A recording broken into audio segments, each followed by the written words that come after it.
Hey, welcome to Finance 300. I'm Dave Aldridge. I'm going to be your instructor for this term.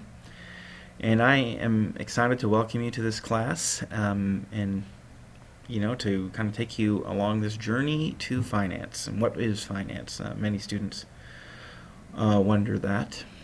I thought I would start with a little bit of introduction for myself if you haven't had me in a class before. So again, my name's Dave Aldridge. I've been teaching accounting and finance courses for about 10 years. I started with the Minnesota School of Business and Globe University and Broadview University in 2005. And prior to that, I worked in accounting and finance for about 10 years.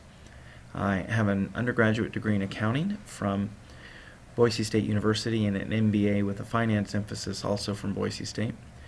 And I'm currently actually completing a second master's degree in accounting and finance from Southern New Hampshire University, taking classes online. So I'm well aware of posting for discussion boards and trying to get my homework in, and sometimes I wait till Sunday night to do it.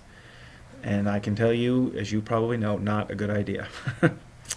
So I thought we'd start with kind of an overview of our Blackboard course and take you through a few of these items. So this may not be exactly your course.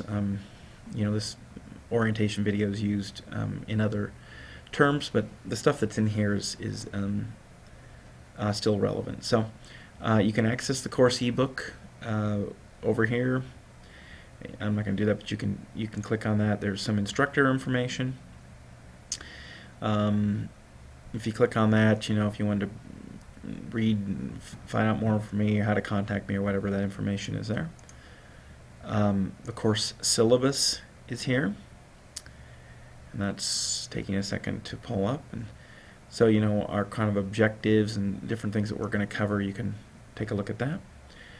I primarily want to start on the content page. So on the content page, there's two things I want to start with. One is the course addendum, and this is kind of this sort of is how many points things are worth, when are the due dates. It's a pretty good checklist actually, and so I might encourage you actually to print this off and have it handy, and just make sure you're checking things off when you've completed them.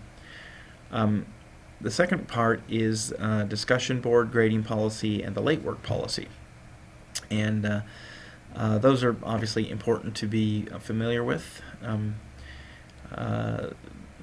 The late work policy in particular, I'm going to allow students to, the college actually doesn't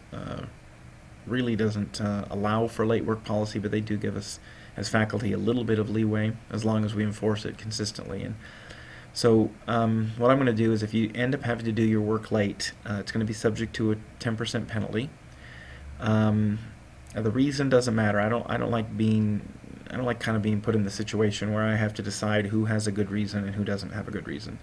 That's kind of an uncomfortable situation for me. So whatever the reason, that you can submit something late. There is a small penalty. And I'm going to accept it for 1 week. So you have until 1 week to hand it in. After that, then it's just a zero. I would encourage you, though, please don't hand things in late. This is a very difficult course. This is a 300-level finance course. I'm hoping that, I don't want to intimidate anyone, but I do want you to come into this course with your eyes open, that this is a challenging course and one that you're going to have to put some work in. So if you start falling behind, it's going to become an even more difficult course. We're going to maybe just look at a unit or two here just to kind of give you an overview of what's in them, and then we'll go. So clearly we have an orientation video, and then each unit I have video lectures, and I would strongly encourage you to watch these. This is in essence me teaching you these concepts as if you were in the classroom with me. I get a lot of feedback at the end of the term that students found them very helpful and really significantly made a difference in the class and their grade. And so I would encourage you to take advantage of that. In this first chapter, our homework is very just kind of these 10 questions and stuff. So as you kind of work through the videos, you can respond to those if you would like. I'll show you a little bit better way, or the way I've connected them better in another unit. So again, you can watch these are on YouTube. Just click on them and it'll open up. Each week we have a discussion board, and we have an assignment. The assignments are, we don't have any online homework for this course, so everything would be submitted. This first week you can just submit the assignment in Word, but going forward we're pretty much going to use Excel. Excel is how finance is done in the real world. And so, I've got some videos as we get into things kind of showing you some Excel functions and how to do things in Excel. And I would really encourage you to do that.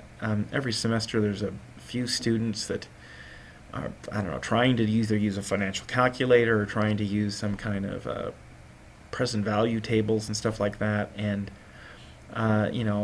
sometimes they get them right, sometimes they don't. It's just really learning how to do this stuff in Excel is so much easier and so much more likely to what you're going to do in real life. If you ever get a job doing kind of some of these things, if your boss said, "Hey, calculate this thing for me," you said, "Okay, I need to get some present value tables," that probably wouldn't go over very well. So we want to focus on how to use Excel, because that's really what we do. And there are some other, items. Let me take a look at Unit 2, because that one's a little bit more of, kind of what you're going to expect to see going forward. So, Unit 2, we have some podcasts here, and the way that I've set this up, and I really hope that you will follow this example, because I know this has worked well for a lot of students. Purpose here, what I've done is I've tried to break out or chunk this course into small pieces. So, you can watch this first podcast, kind of this introduction. Now, there's no specific homework tied to that. So then you would go to the next podcast. You watch this one on the balance sheet, and now you're prepared, having watched those two, you're now prepared to answer some of the homework questions. And so I would then encourage you to do that. Take a look at problem 2, problem 3, and 15. And so by breaking that out into chunks, here is the information, now go and do it in the homework. I think you're going to find this a lot more manageable and a lot more digestible information. Traditionally, that's not how students learn things, right? We do all the lecture, we do all the reading, then we go and we do all the homework together. And I think this connection, I just learned a concept, now I'm going to do the homework for it. I learned a new concept, now I'm going to do the homework for it. I think you're going to find that a lot more manageable. The other good piece about it is you don't have to do all this stuff Sunday night. You can break this out, 3 or 4 times during the week. You can sit down for a half hour or so and kind of break out a little piece of that. And then I think you're going to find it a lot more manageable. In addition to that, several units have other videos and practice problems. So, rather than just having to do the homework, you can practice and watch some additional videos. Very, very helpful. I strongly encourage you to do that. These were put together by Jeff Davis, who is another faculty member here at the college, and they're very useful. The assignments in the course are listed here. Most of the units have a template for you to use. Please use the template. Occasionally a student will kind of create their own, and almost always there's some mistakes or things that didn't work out right, and just that all could have been avoided. There's a sort of a template, follow and complete that information, and it's going to be a lot easier for you. And then all the even numbered units, we have quizzes. So chapter 2, chapter 4, 6, 8, and 10. Generally speaking, the students in this course think the quizzes are pretty hard. And I can tell you that what I've tried to do when I've prepared the podcast is I've actually looked at the quizzes, and and as I see those questions, I say, okay, well, I want to make sure I've covered all of these topics, and so I've gone back and done the podcast to do that. So what I would suggest is you take very good notes on the podcasts. You write the stuff down, you re-watch them if you need to, you rewind and go over something again if need be. And I think that's the best way, using those notes and studying those notes is the best way to be successful on the quizzes. Okay, let's see. Is there any thing else that we need to go over? Discussions, grades. Oh, let me tell you about the grading. The college has a policy that grades need to be updated within 72 hours of the due date. So by Wednesday night, I'm going to have your grades all updated. Very, very few exceptions to that.